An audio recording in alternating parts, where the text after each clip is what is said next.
Téléspectateurs de partout où vous nous suivez, bonjour. Nous sommes là pour notre mission, les cris des enfants en détresse.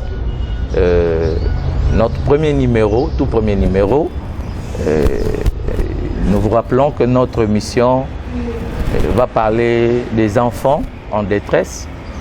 Nous avons dit des enfants orphelins, des enfants vulnérables. Nous sommes là pour eux.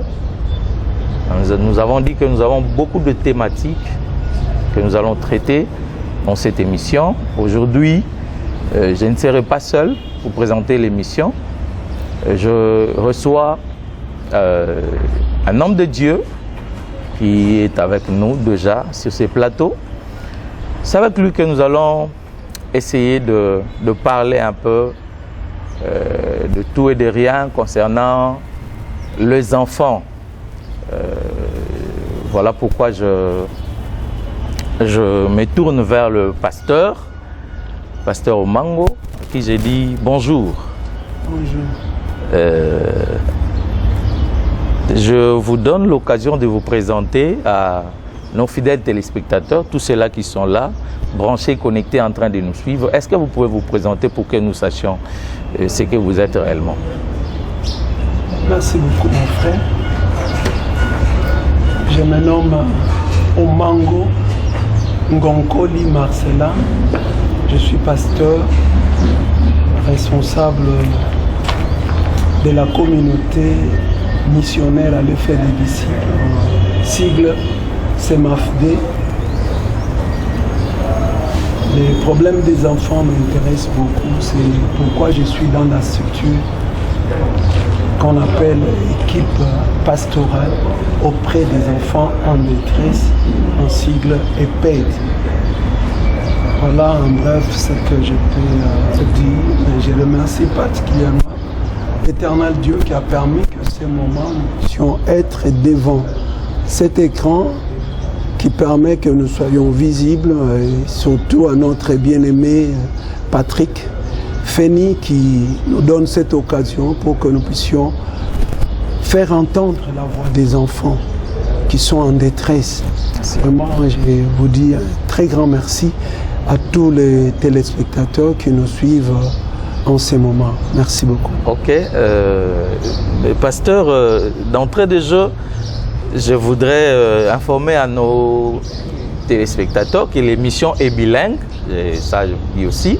L'émission est allée bilingue, on peut utiliser le lingala, le swahili, le français, le kikongo, pourvu que le message puisse passer. Parce que très souvent, l'émission n'habite à la mingi en français et ceux-là qui ne connaissent pas la langue moussous ne peuvent pas nous suivre. Voilà pourquoi je vous annonce ça. Étiez-vous aussi pris par les embouteillages de ce matin? Ouais, c'est devenu notre vie et tous les jours. C'est comme si c'est devenu aussi un prétexte.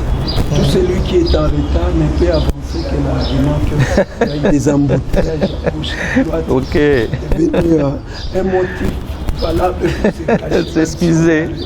Ok. D'accord, merci beaucoup. Merci très cher pasteur Omango. Nous annonçons à nos fidèles téléspectateurs que nous allons toujours commencer cette émission avec un verset biblique. Un verset biblique que vous et nous devons retenir. Si vous oubliez tout ce que nous avons dit sur l'émission, au moins retenez ces versets bibliques que nous allons donner chaque fois que nous aurons émission ici en ces lieux.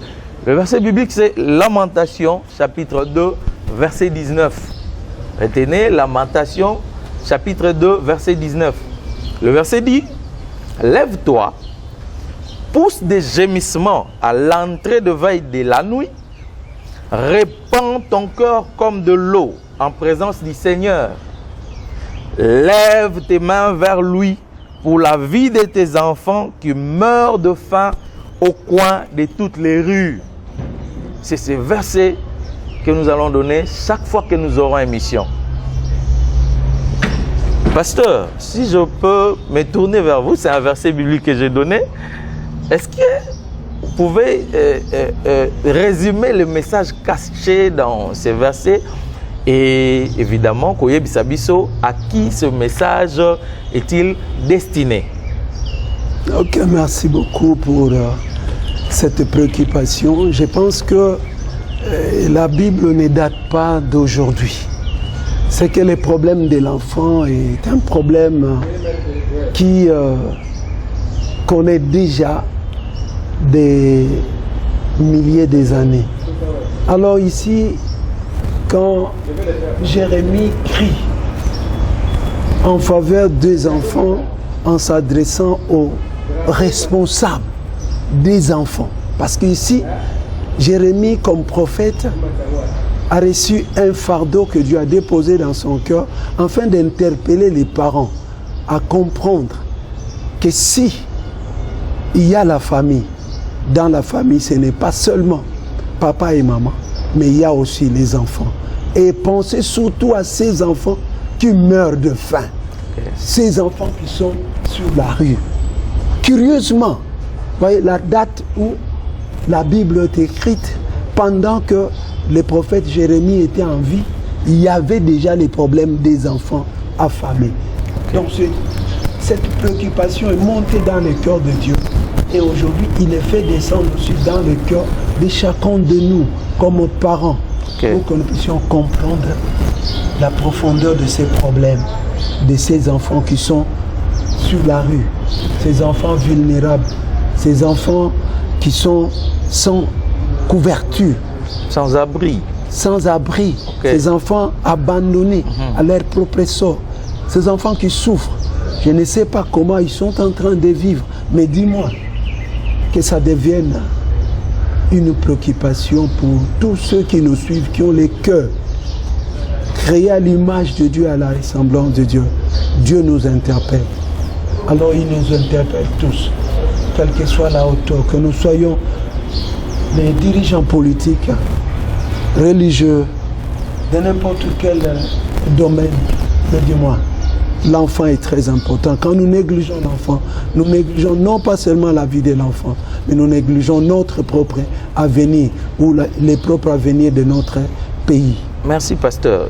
À lire ce verset, c'est comme s'il y a une obligation. C'est comme si c'est un impératif. Lève-toi, lève tes mains vers lui pour la vie de tes enfants. C'est comme si Dieu voulait à ce que ça soit une obligation, si je peux m'exprimer ainsi. Au moins, par rapport à ça, à ce verset. Je pense que l'impératif est vrai, mais il est passif. Ok. Mais dis-moi ici, qu'on a koloba, c'est toloba likamo mingi na lingala. C'est ça. Toloba mingi na lingala po likambo na nzala ya bana. Eza likambo yo lelo bato ebele bakomi bazui. Mais bano bango bazozwela bambongo bano wana bazokufa. Mais bon, bazo tonga bandako, bazo sala ba makambo bele toyebi na samoya. Ok, pasteur, tu rencontres en profondeur na makambozo lobawana. Tetika na lobana muke pardon. Parce que ici c'est Dieu qui nous donne cet impératif. Okay. Que je revienne au moins sur ça. D'accord. Dieu nous donne cet impératif. On peut refuser l'impératif de n'importe quelle autorité. Mais ici, c'est l'impératif de Dieu lui-même. Ok. Apprendre où aller. Ok. D'accord, merci. En fait, nous parlons d'enfants. J'aimerais, avant que tu côtes en profondeur, qu'on puisse un peu définir l'enfant. Qui est enfant? Qu'est-ce qu'on peut comprendre par enfant? Qu'est-ce qu'on peut retenir? Enfant, quand on dit enfant, qu'est-ce qu'on peut comprendre? C'est un peu limbola. Moi, je enfant en français. Enfant, les amouana oyo, azana mbula, na se ya esika obana wakoma na mwa bomo yoyo ya posa ya nzoto. Obobengi nini sui adolescence. nini ya puberté wana donc ba moment wana avant yango wana babengi mwana to mpe enfant na ndenge tokoki koloba mais d'une façon générale yo soko oza na tata no ata oza na mbula ntuku motoba ata ntuku sambo mais tata no aza kobengoka nani mwana donc voilà à peu près ce que je peux dire mais du moins ils en a assez il y a mutu aza responsable évidemment quoi assumer ba responsabilité na été donc moins autre moins de 18 ans moins de 18 ans d'être considéré le voilà bana parce que au lobeli adolescence je crois que tu considérer tranche d'âge wana ya merci beaucoup merci pasteur pour na ba biano na yo sikoyo yebisi biso kozali président et conseil d'administration, il y a adjoint, il y a ONG, équipe pastorale auprès des enfants en détresse. Est-ce que vous, de votre côté, vous avez quand même quelque chose, vu à Makambo, Uti Koloba, Batumusu Bazako Zouambongo, mais Bazako Tonglango Bandako, Pona Bana, Bandako na Bango Mogole Batongango Pona Bana. Est-ce que Bino Bozali Kosala l'exception? Moussani Bozali Kosala, Moussani Bosalaka, et pour être Bana, Bazala quand même, na moi Kimia, Bazala, na moi Esengo, Pona droit aux Ezali à Bango. Nin Tokoiko retenir pour une équipe pastorale auprès des enfants en détresse. Ok, merci beaucoup. Je pense que préoccupation en Aïsa Moutouya, je dirais même très très importante. Pourquoi? Parce que EPED, Eza structure Moko Otobengi équipe pastorale auprès des enfants en détresse et Botami Boyanle depuis l'année 1999, c'est-à-dire 1999, ok. Révérend Abel a aussi sa classe na Université protestante au Congo. Révérend Abel Ngolo. Abel Ngolo. Okay. Matisaki na motema na ye likambo abana po tozale déjà kolobela ngomwa mingi. Alors na mémoire na ye amona qui a traité ngona sima et là je les salue ceux qui a eu la possibilité à kolanda biso en disant que esengeli bana na biso le bazo sur sa classe ba mémoire na bango ezala oyo ekoki kotinda na ba projet et comme activité moko boye comme ça ekotika la lettre morte te. Alors là je félicite et je bénis le révérend Ngolo na situation oyo Ngolo Abel pona likambo yo biso le toza kozwa kilo oyo le raye kolakisa biso yango bien aimé ezalaki likambo munene au point que tu embrasser yango pe to mobiliser biso to koti na kati église biso to koti na kati église oui ba katcher ba reje ba nini ba structure musu to collaborer na bango ba s'occuper na bana to benda to kota na kati na bango pour te apporter au yabiso. En tout cas pour na biso l'enfant a un être très important yangwana na tondi nzambe mingi nde bofungoli biso toko kolobela ngo biso pona biso eza kosala sacrifice bana wana babonga tokena na babala totiki cher na biso ni donc natiki makambo ki pasteur nanga donc ki pasteur nazala pembeni ya bana wana na sola na bango kosuka ka wana te komema bana wana kino auprès ya ba structure bakoyi kosunga kaka ba structure te bana musubo bazana balabala to sole si to zongisa bana musu na kati na bandaku na bango moko so ba parents bakoyi ko suivre biso bakoyi ko témoigner bakolo bango to zongisa azonga na ndako parce que amoni ke mwana ne abongi. Donc vraiment notre souci est ça bana bazonga ba personne importante dans la société et particulièrement dans la famille. Merci beaucoup.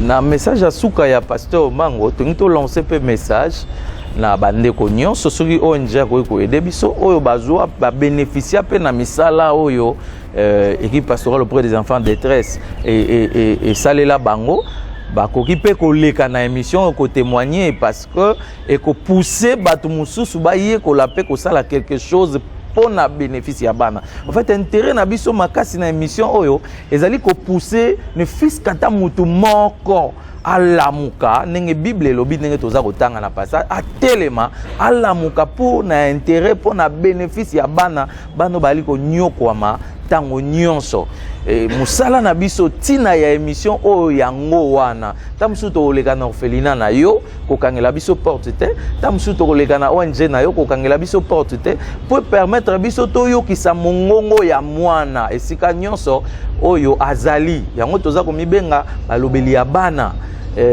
tolingi tosala musala wana. Alors pasteur ide moko eza koyela ngai tango tozoloba enfant en détresse to ko retenir nini parce que bino pezali équipe pastorale pour les enfants en détresse to comprendre nini par enfant en détresse.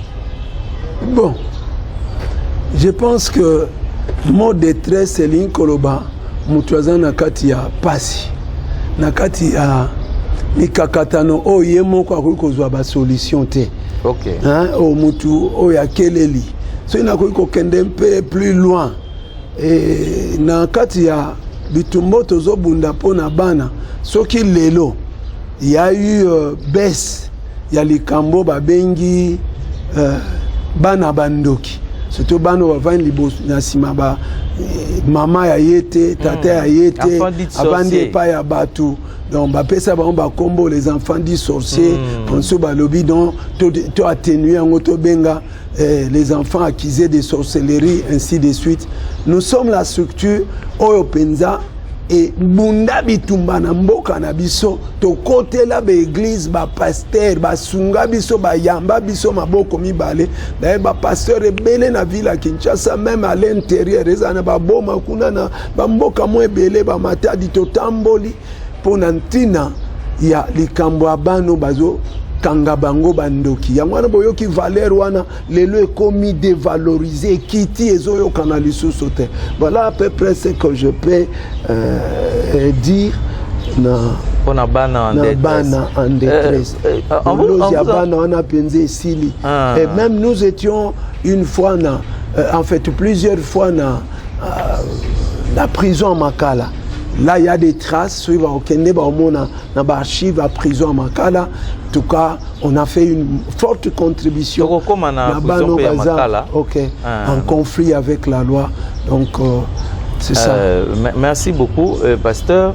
Maintenant, vous parlez de pasteur, il y a une idée qui me vient à l'esprit. Zaline d'écouter pasteur, lobby mingi ke bana baza ba sorcier. Maman azana mwana na ye, mwana zalaka bien, mais pour vivre pas mbanda ainsi de suite, bakangi mwana na sorcier. Vous êtes pasteur, vous êtes une équipe de pasteurs, mais comment bino moko bato bokomi si bana soi-disant ba sorcier, beaucoup bolingi sur bo s'attaquer na phénomène wana likamu nini likanisi nini bozana ngo en faisant ça. Ouais, c'est vrai que bon ceux qui accusé va pasteur c'est vrai mais dossier où dit qu'il pas ba pasteur parfois et où t'as pas ba parents momo ba eko des versants pas ba prophète pas ba docteur pas ba nani mais dis-moi ce qui est vrai les pasteurs en ont fait une aubaine et comment qui pensa les camboyo ba yambi ango mpe yé grave c'est ça et tindaki structure épée et kamata likambo wana à cœur to kota na kati église mpe to sala ba atelier même et sur le plan international to sala ba atelier o batwa uta libanda mboka to kene même à l'extérieur du pays kolobela makambo wana. Donc tout le monde est que champ oeza ouvert et pas na biso ezaki église parce que nous-mêmes nous sommes pasteurs donc nous avons cette qualité là de parler aux pasteurs comme nos collègues bisognon surtout tokoka kosimba likambo wana et surtout que eloko pasteur asalaka bamatisaka yango toujours dose na modèle moko comme si nous ne sommes pas des hommes. Biso peut oza bato, on a des faiblesses, mais curieusement homme de Dieu. C'est oui, comme ça que photo matisa yango kaka papa. Je n'encourage pas que bato basala mabe, mais dis-moi toza na ba faiblesse. OK. Ma faiblesse on est comme occasion moko pour réduire la pastorale comme si c'était une chose voilà, j'aimerais plus dire que l'équipe pastorale auprès des enfants en détresse a qui vraiment résolu de s'engager, on a travaillé avec les églises d'ailleurs tout c'est comme moko isolé. OK. C'est vraiment notre travail. C'est le résultat de notre travail. Merci beaucoup, pasteur. Émission, je ne cesserai de rappeler, les alliés émissions pour encourager certaines personnes, certaines habitudes, puis décourager certaines personnes et certaines habitudes. Je suis en train de voir un phénomène. Ils ont même phénomène où tindi biso et puis si biso makanisia ko sala émission o tolingi to décourager yondeko o sala orphelinat ozo orphelinat o tia o sala malamu mingi kasi ozana eloko ya kopesa bana te bongo ozwi likanisi ya kubimisa bana wana na nzela omemisi bango ba sachet s'il vous plaît omemisi bana wana ba sachet bana ya orphelin obimisi bango na nzela na wenze wali kotambusa bana wana ya orphelin qui ont aussi ba droit na bango obimisi bango na nzela ils ont droit à la vie privée bana wana ozo bimisa nzela po bakende ko senga mbongo muta ko contrôler yo azate ezali malamu ozali ko sala ozana souci ya bana mais ko bimisa bana na nzela bana wana bazana droit ya vie privée. Pasteur Omango na ko tuna question par rapport à yango o monite que ko bimisa bana na nzela oyo zui po obokola to bato musuba bokola mobimisi bango suna nzelo memisi bango ba sachet bakene ko senga mbongo na wenze ovanti bango sika mo yo zali ko yemba communauté que zali ko tia pe bana ngo en détresse, c'est-à-dire les enfants qui étaient en détresse yo bakiseli bango détresse na ko livraka vie na bango ningo na tangu musuba okomaka bato lobi ezali ko ya baye bage mwana wana mutabana ko senga mbongo na nzela. Est-ce que ezali mabete phénomène wana to zali ko mona? Ouais, bien aimé, vous en avez raison. Parce que on école lokola toujours prolonger des tresses wana. Mais dis-moi na lingi avant to komela ba ndeko bazui mukumba ya encadrer bana toujours pesa bango raison te neta wana mais tozongela nanu au mon lobby détresse parce que c'est les mots clés toujours lobby là omoni ba parents mususu bana bazana kati andako no babana wana bazana en détresse pe atana babimina ba abalati ce sont des enfants en détresse oh tata soka siliki akitsa kanda kalikola mwana kobeta mwana institut mwana soka yoki tata mwana comme lokola niao ake ko bomba na comme lokola mpuko ake bomba na kati andako donc papa soki aye donc makambwe baby mwana sekalisuté akimi kutu na kati ya chambre wana tatu abota mwana maman abota mwana mais mwana za en détresse na kati ndaku na bango. Donc problème est sérieux, est vraiment sérieux. Si les enfants sortent par exemple na batu ya ba orphelinat, j'ose croire conseil outi ko pesa c'est vraiment important bande ko bo retenir ango fardo bino bozwa mutu apesa bino ango eza nzambe ko banga tato moni bana masali toute la journée ba l'été. Attends-toi à une main invisible qui viendra les nourrir parce que dans le désert Moïse n'avait pas assez de moyens. Il n'avait pas assez de moyens. Il n'avait même pas une société d'eau pour que Amélie Sabango maille. Mais plus d'1 million de personnes bazanga koliate, bazanga komelate, mageke na ba moma moko bazala ekozangango.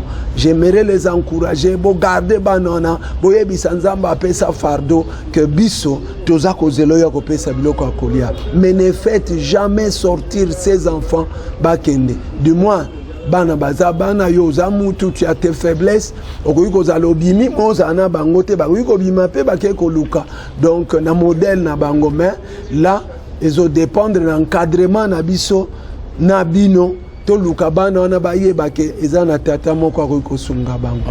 Merci mingi pasteur Omango ezali makambo ezali kopesa pasi mingi mikolo yo komona bato ko mikolo ko bimisa bana mikie komemisa ma biloko pona okende kosenga mbongo eza penza malamu te tokolobela ngo mikolo nyonso tokozala awa titango bizaleli oyo ba makambo oyo ekosila parce que ezali malamu te komona makambo ya boye totikali na minute mingi te mais na sepelaki lokola toza dans mois de novembre tolobela mois mokuse na mois mokuse date ya le 20 novembre oyo ezali date moko yo to yebi mingi ezali journée internationale des droits de l'enfant ezali journée internationale des droits de l'enfant mais naza na Kinshasa na fanda na Kinshasa na part na moi chaîne moko mibalo komona balaxi soki émission soki nini ya makambo esalami na kati ya hotel moko boye e batama na makambo yo ONG to elisanga moko esali na kati ya salle moko boye batama niti journée yango ya le 20 novembre o ezali journée internationale des droits de l'enfant ndenge journée ya ba femme ezalaka mais ya bana toyoki eloko te bino ba ONG boza kolobela ngo te do bana bazana bango inutile kaka ba femme nde basalaka ya bango journée internationale des droits de l'enfant et lobami te na ebite so totamo na nzia so toyoka mwana moko ayebi ata makambo ya journée ngo na limite pasteur Omango bino ba ONG lolobi nini. Ok, merci beaucoup. Je pense que là, c'est une interpellation vraiment makasi. Je dirais que bon baza ko arrêter ba date bazo sala bien. C'est pour que bisoto récupérer on peut to valoriser ngo. Mais je pense que là c'est très important, il faut na Coca-Cola ba polele que ça un fardeau et ba droit wana ya oni o eza droit ya bana ainsi de suite tout yango na porter non seulement la population ba autorité ba valoriser yango ba autorité ba tiango en valeur sans enfant il y a pas d'avenir. Alors date o eza date moko utaka na likolo kita na kati ya ba famille parce que ye moko asala bango atie bango donc tous yango en considération parce que eza date moko Oyo et sengeli expression de l'enfant est à l'envaleur. Merci. C'est à la même noble. Merci beaucoup pasteur. Bilobana oya suka pona émission oyo ekoki kozala nini et puis ba impression na yo par rapport à émission oyo ekoki kozala nini. En tout cas, un an lobaka émission yo soki bandeko ba monique émission ezana valeur ba ya au secours parce que ngale na yo kiango je me suis dit epede et comment mpe de koma toko akoloba mpe toko akobenga mutu nyonso to ayeba ke mwana za motuya sans mwana y a pas de famille eza na mwana te après ko kenda tata na maman c'est fini ça s'éteint. OK. Donc voilà que l'enfant soit important na kati ya mabota na biso et surtout toyeba que y a des enfants en détresse toyebango totika maltraitance c'est très important maltraitance la violence c'est pas yaban toyeba que baza motuya. Voilà ce que je peux vraiment je vous remercie sincèrement. Quand ils ont beaucoup c'est moi to continuer penza mais je vous remercie. Mikolo Missus Ezali Mikolo Ebele Ezali to beng sara yo. Papa Patrick merci beaucoup. Merci Mengi merci voilà tokomi na suka émission mais to aussi saboete ça koyebisa yo ndeko landi biso lelo o panza sango ya émission oyo non seulement ko panza sango mais aussi ko soutenir émission oyo tozana bela ba reportage sengeli to sala tozo senga na yo soutien na yo kozala bienvenue parmi biso numéro eza na C ya émission nde numéro ya biso ko kozwa yango ko benga biso pona ko soutenir émission ozana ONG ozana orphelinat ozana posa to ya ko couvrir événement moko songolo et abana ko benga biso to ko ya epa yo zali émission oyo ezali émission yo to lingi to lakisa penza ete bana bazana ba droit na bango et que so ba droit neza bafoué et sengi na biso ba biso mikolo toyeba kozongisa ba droit ya bana esiko ekozala donc ezali mission ezali kosalisa biso mingi to remercier bandeko nyonso au Landi Bisolelo. Merci au pasteur Mangwazaki. Nous n'oublierons pas de remercier le pasteur Abel Ngolo. Où a disponibilisé l'équipe pour répondre à une émission. Où il y a une équipe pastorale auprès des enfants en détresse. Et c'est Kazali, moi Sinaye, Maman Adèle, salutations à ma femme, Enis Ngolo, à toute la famille Ngolo, et c'est Bozali. Merci.